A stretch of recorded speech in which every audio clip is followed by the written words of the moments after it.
জয়পুরহাটের পাঁচবিবি পৌর মহাশ্মশানে আয়োজিত ৩ দিনব্যাপী হরিবাসর অনুষ্ঠান স্থল পরিদর্শন করেছেন জেলা পরিষদ প্রশাসক ও জেলা বিএনপির সিনিয়র যুগ্ম আহ্বায়ক মাসুদ রানা প্রধান। পরিদর্শনকালে তিনি হরিবাসর উদযাপন কমিটির নেতৃবৃন্দ ও আগত ভক্তদের সঙ্গে কুশল বিনিময় করেন এবং মহাশ্মশান ঘাটে দীর্ঘদিনের বিভিন্ন সমস্যার সমাধানে দ্রুত প্রয়োজনীয় উদ্যোগ নেওয়ার আশ্বাস দেন। উপজেলা স্বেচ্ছাসেবক দলের সদস্য সচিব হাসানুজ্জামান রাব্বির সঞ্চালনায় অনুষ্ঠানে বক্তব্য দেন উপজেলা বিএনপির সভাপতি ও সম্ভাব্য মেয়র পদপ্রার্থী আলহাজ মোহাম্মদ সাইফুল ইসলাম ডালিম, সাধারণ সম্পাদক আব্দুল হান্নান চৌধুরী, জেলা মুক্তিযোদ্ধা কমান্ডার জহুরুল আলম তরফদার রুকু এবং পৌর বিএনপির যুগ্ম আহ্বায়ক জিয়াউল ফেরদৌস রাইট। এ সময় বিএনপি ও এর অঙ্গ সংগঠনের নেতাকর্মী সহ হরিবাসরে অংশ নেওয়া অসংখ্য ভক্তবৃন্দ উপস্থিত ছিলেন।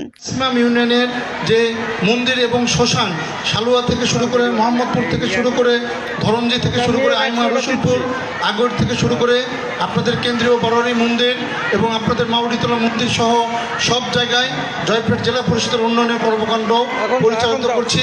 আপনাদের এখানে থাকা অবস্থায় মাননীয় মন্ত্রী মহোদয় ফোন করেছিল।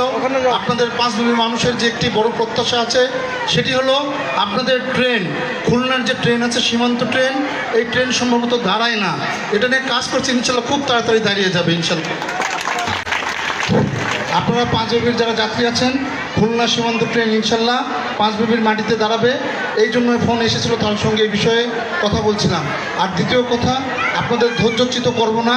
আমি জয়পুরহাট জেলা পরিষদের প্রশাসক নিযুক্ত হওয়ার পরে 5টি উপজেলায় বিভিন্ন মন্দির, বিভিন্ন শ্মশান, মসজিদ, এতিমখানা, ঈদগাহ মাঠ, শ্মশানঘাট বিভিন্ন জায়গায় আমি এ পর্যন্ত 12 কোটি টাকা অনুদান বরাদ্দ করেছি।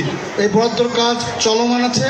বরাদ্দের জন্য আপনাদের কোনো পয়সা করে দিতে হবে না, সরকারের বরাদ্দ। মাননীয় প্রধানমন্ত্রী আমাকে এখানে নিযুক্ত করেছে। আমি দায়িত্ব নেওয়ার পরে আমাদের 40 জন ছেলে মেয়েকে প্রশিক্ষণের মাধ্যমে দেশ এবং দেশের বাইরে যাওয়ার সুযোগ করে দিয়েছি যুব উন্নয়নের মাধ্যমে।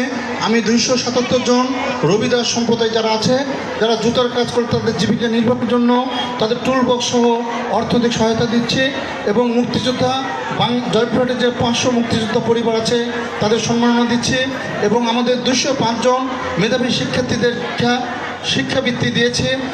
আপনাদের সকলের সুস্থতা, দীর্ঘায়ু, মঙ্গল কামনা করে আপনাদের এই যে কর্মসূচি চলছে, আপনাদের সনাতনী ধর্মের যে লীলাকীর্তন চলছে, এই লীলাকীর্তন অব্যাহত থাক।